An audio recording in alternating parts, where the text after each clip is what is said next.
over by President Bola Tinubu. Chairman of the Nigerian Governors Forum, Abdurrahman Abdurrazak, says Council agreed unanimously that President Tinubu has done well through policies that will positively improve national development.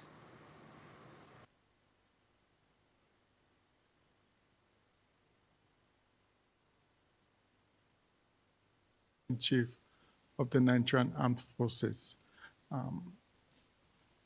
Members, especially those of the Nigerian Governors Forum, were satisfied with the presentation by the members of the Federal Executive Council. And after that meeting, there was an executive session between members of the Nigerian Governors Forum and Mr. President. And frank and fruitful discussions were held between both parties. And I'm glad to say we're on the right track.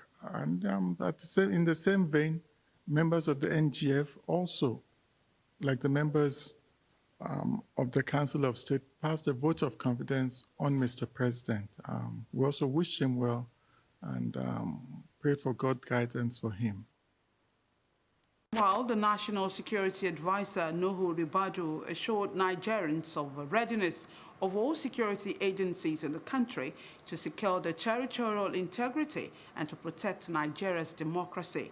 He gave the assurance while addressing the Council of State meeting in Abuja.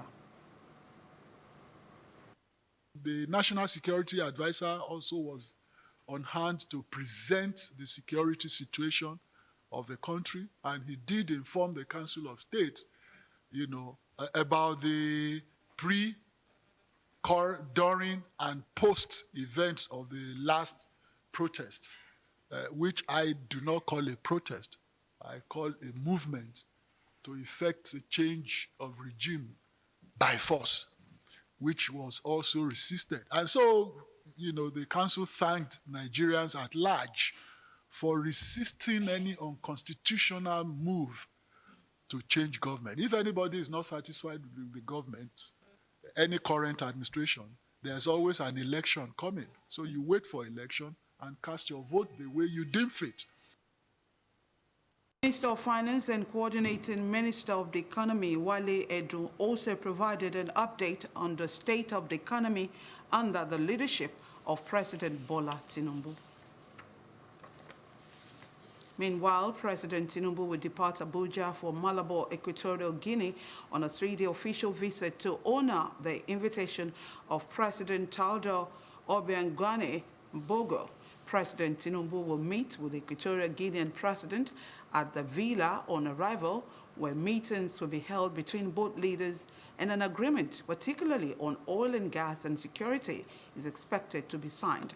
The president will be accompanied on the trip by the Minister of Foreign Affairs, Ambassador Yusuf Toga, and other members of his cabinet who will be involved in the signing of agreements and review of opportunities to improve bilateral relations between both countries.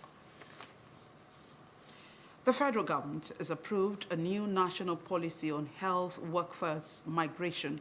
Minister of Health, Ali Pate, who disclosed this, reaffirmed government's commitment to tackling the challenges surrounding human resources in the healthcare sector. He says the policy is more than just a response to the ongoing exodus of healthcare professionals, but a comprehensive strategy to manage, harness, and reverse health workers' migration. He said the policy will streamline registration processes and provide incentives to attract skilled professionals back to Nigeria in order to strengthen the healthcare system. The minister says the policy also champions reciprocal agreement with other nations to ensure that the exchange of health workers benefit Nigeria. He asks that those bilateral and multilateral agreements are designed to protect national interests while respecting the rights and aspirations of healthcare professionals. Here in Lagos, the Babajide Sanwo-Olu says it is committed to driving revenue growth that will transform and enhance the quality of lives of residents. Commissioner for Finance Abayomi Oluyomi restated this during the visitation and tour engagement by the Revenue Mobilization and Allocation Commission to the Lagos State Government. Adetola Kayode reports. No doubt, Lagos, the commercial nerve center of the Nigerian economy, has shown itself as a trailblazer when it comes to financial strength and physical economy. That's why the Revenue Mobilization and Allocation Commission, RAMAFAC, is here to see firsthand what modalities and workings the state is applying, advise other states of the Federation, and showcase Lagos as a worthy model. RAMAFAC commended the Lagos state economic growth and for increasing gross domestic product GDP from 27 to 41 trillion naira in 5 years. Over the years, the federal government and most subnationals have become highly dependent on revenue from one source only, which is oil and gas. But I'm happy to note that Lagos State is a trailblazer. It doesn't fall under this category. The government of Lagos State should put extra measures in place towards improving the state's IGR. Already the IGR is impressive, but there's always room for improvement. This will create more economic prosperity and deliver on electoral promises to the people of Lagos State. Commissioner for Finance Abayomi Oluyomi thanked the RAMAFAC team for their commitment to supporting IGR growth in Lagos State, having increased the internally generated revenue IGR by 70% over the past 5 years. The goal is to transform Lagos's financial landscape by reducing reliance on federal allocations, focusing on strategic capacity building and leveraging funding from international and federal sources. Lagos has several initiatives to drive IGR, starting with our revenue costs, which we are working on to make sure that we innovate to ensure quicker turnaround of revenue-related cases. Our payments and collections are also built on a robust ICT-led foundation. The size of your delegation here today gives assurance that we have found a strategic ally and who is willing and ready to work with Lagos State on our internally generated ambition. RAMAFAC is touring all 36 states of the Federation to assess states' policies, programs, and projects towards enhancing diversification of their economy. Adetola Kayode, LTV News. In sports, thousands of people gathered at a stadium in Botswana to welcome sprinter Leslie Tebogo home after winning the country's first Olympic gold medal at the Paris Olympic Games. The athletes paraded around the National Stadium on a rooftop bus, waving at fans who enjoyed a half-day holiday declared by the president to celebrate Tebogo's success. The 21-year-old became the first African to win the men's 200 meters at the Paris Olympics. He set an African record time of 19.46 seconds and alongside his teammates won silver medal in the men's 4x400 meter relay, boosting Botswana's total Olympic medal tally to 4.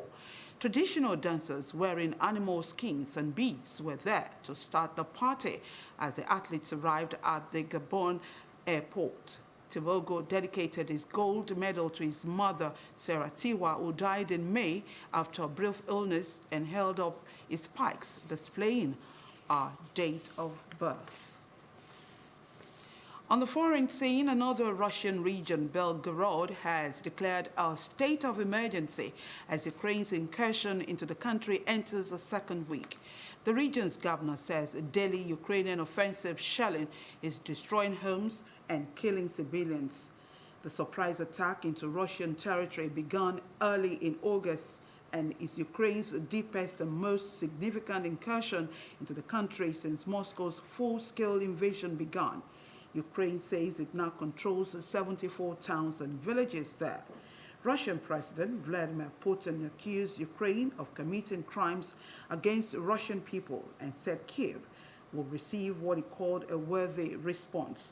A former head of UK's Foreign Intelligence Service, Vyacheslav Gladkov, also describes Ukraine's incursion as a bold maneuver, saying President Volodymyr Zelensky's strategy needs to reset politics of the war to his advantage and impose cost and uncertainty on Russia. That's the news at noon. For more news, please connect with Lagos Television on these social media platforms. Please remember to call Lagos toll-free lines 767 or 112 in case of emergencies. Thank you for watching. Join us again at 2.